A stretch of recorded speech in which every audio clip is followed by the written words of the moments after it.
Some mornings just call for a little bit of decadence, so today I am making high protein breakfast brownies. I've started by lightly greasing an 8x8 glass baking dish, setting it aside, starting with 6 ingredients that are all gonna go into a blender. Cocoa powder, vanilla, bananas, eggs, little baking powder, and black beans for protein. When using a blender, earplugs always.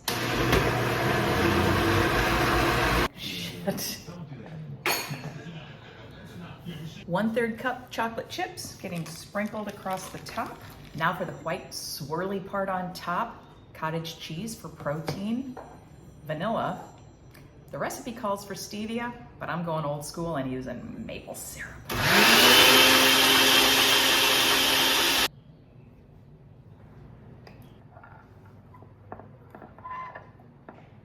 Into a 350 oven, or in my case, 177 Celsius, for about 25 minutes. 25 minutes, and the toothpick test, oh, I think we need a little more time. Now it rests for 10 minutes. Meanwhile, it smells good. One of the great things about this recipe, it makes 4 servings. These are huge. Black beans and cottage cheese for protein, and P.S. this thing is delicious.